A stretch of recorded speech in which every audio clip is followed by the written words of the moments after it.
Black as pitch, rain lashed down, drenching everything in its path. The night was unforgiving, with the storm showing no signs of letting up. Thunder rattled the windows of a beat-up car, making it shudder as if it were alive. The rain pounded relentlessly, each drop a tiny hammer against the metal. It coughed and sputtered, finally dying on a road barely wide enough for one car. The engine's final breath was a pitiful wheeze, leaving them stranded in the middle of nowhere.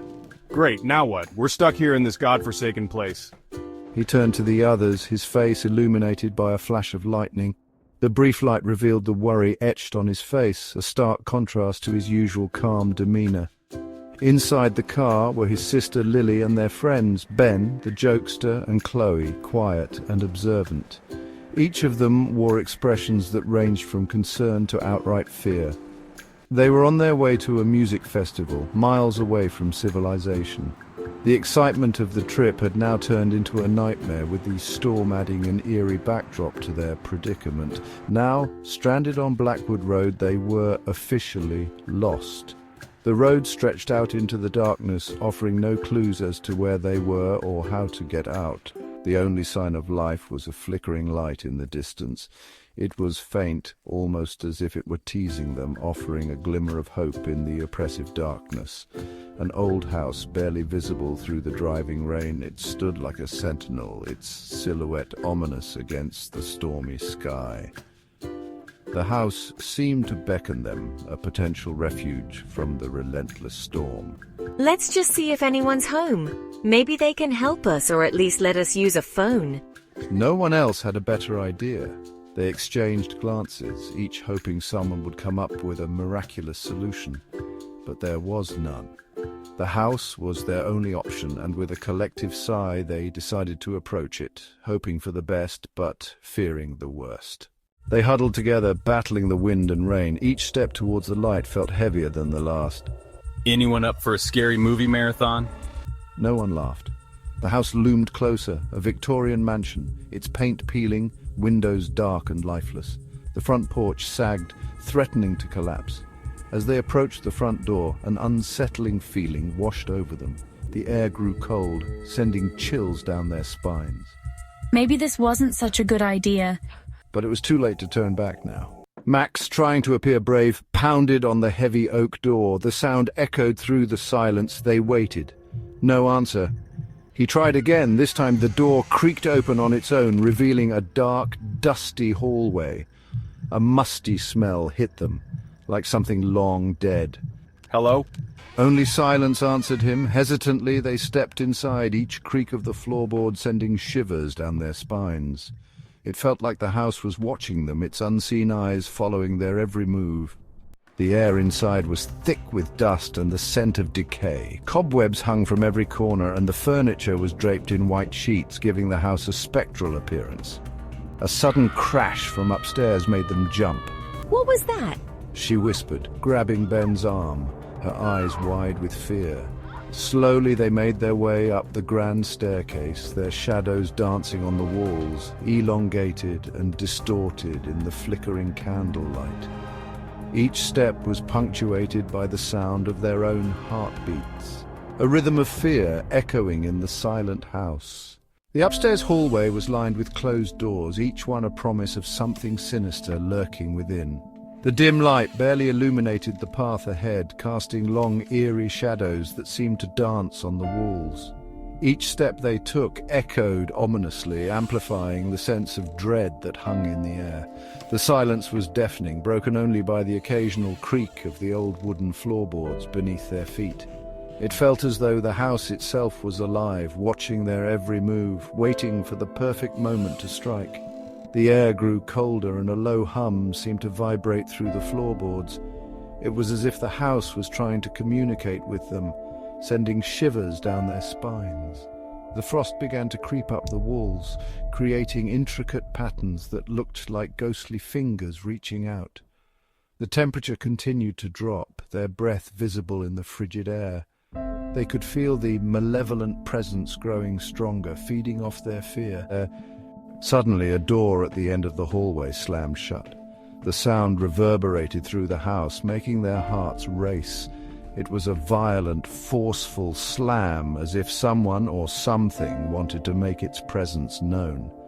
The abruptness of it left them paralyzed with fear, their minds racing with possibilities. Was it the wind, or was it something far more sinister? Chloe gasped, her hand flying to her mouth to stifle a scream.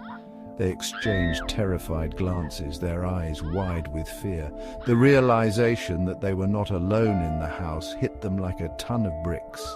Chloe's mind raced, trying to make sense of the situation. She could feel her heart pounding in her chest, each beat echoing in her ears like a drum. The fear was palpable, almost suffocating. Was someone else in the house with them? The question hung in the air, heavy and foreboding. They strained their ears, listening for any sign of movement, any indication that they were not alone. The shadows seemed to shift and move, playing tricks on their eyes. Every creak, every rustle sent their hearts racing. The sense of dread was overwhelming, making it hard to think clearly. Or was it something else entirely? The thought was terrifying, the idea that they might be dealing with something supernatural, something beyond their understanding. The shadows seemed to grow darker, more menacing, as if they were closing in on them. The air was thick with tension, making it hard to breathe. They could feel the presence, lurking just out of sight, waiting for the right moment to strike. Fear, raw and primal, tightened its grip on their hearts. It was a fear that went beyond rational thought, a fear that tapped into their most basic instincts. They clung to each other, seeking comfort in the only way they could. Their eyes darted around the room, searching for any sign of danger. The fear was almost paralyzing, making it hard to move, hard to think. They had to get out of there. The realization hit them like a bolt of lightning. They couldn't stay in the house any longer. The fear was too much, the sense of impending doom too strong. They had to find a way out, and fast. Every second they stayed in the house felt like an eternity, the fear growing stronger with each passing moment. Now, the urgency was clear. They couldn't afford to waste any more time. They had to move, had to find a way out before it was too late. The fear was a powerful motivator, driving them to action. They had to escape, had to get away from whatever was lurking in the shadows. Their survival depended on it, gasping. They rushed towards the staircase, their footsteps echoing in the silence, but as they reached the top of the stairs, the lights went out, plunging them into absolute darkness. Panic surged through them. Someone screamed. It was Chloe, then silence, heavy and suffocating. Chloe? Chloe, where are you? But there was no answer, only the sound of their own ragged breathing, and then a whisper close to Max's ear, "You can't leave now, you're one of us." Suddenly, a blood-curdling scream pierced the darkness. It was Lily. They could hear her struggling, the sound of tearing fabric, and then silence. The hair stood up on the back of Max's neck. Something brushed past him, cold and ethereal. He could feel its presence, malevolent and hungry. Run! He didn't need to tell them twice. They scrambled blindly down the stairs, desperate to escape the nightmare unfolding around them. They burst out of the house and into the storm, the rain a welcome relief against their terrified faces. The storm was fierce, with lightning illuminating the sky and thunder roaring like an angry beast.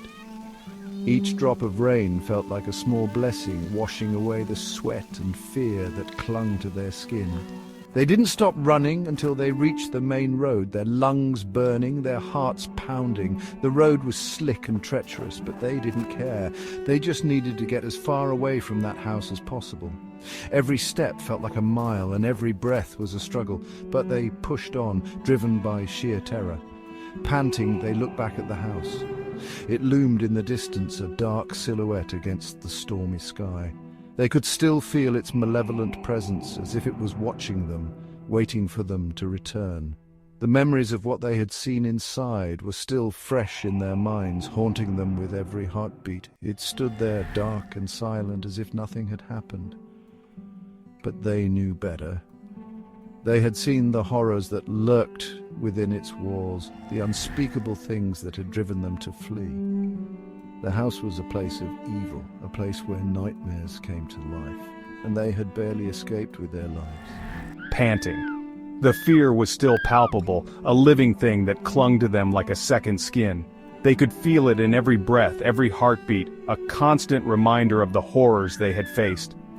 They were the only ones who escaped Blackwood Road that night. The others, their friends, had not been so lucky.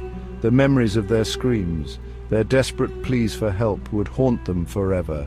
They had tried to save them, but the house had other plans. It had claimed them, taken them into its dark embrace, and they had never been seen again. Lily and Chloe were never seen again. Their faces, once full of life and laughter, now stared back at them from missing person posters, a constant reminder of their failure. The woods around the house were filled with abandoned belongings, a silent testament to the lives that had been lost. The house had taken them, and it would never let them go. And Max, he still has nightmares. Every night he's haunted by the memories of that night, the things he had seen, the things he had heard. He wakes up in a cold sweat, his heart racing, the whispers still echoing in his ears. He can still hear the whisper, close to his ear, "You can't escape me. You're one of us." The voice is always there, a constant reminder of the horrors he had faced. It follows him everywhere, a dark shadow that he can never escape. The house on Blackwood Road still stands, a silent testament to the horrors that transpired within its walls. It is a place of darkness, a place where nightmares come to life, and it waits patiently for its next victims. And somewhere in the shadows something waits. It is always there, watching, waiting, ready to claim its next victim. The house is never truly empty, never truly silent. It is a place of evil, a place where nightmares are born, and it will never let them go.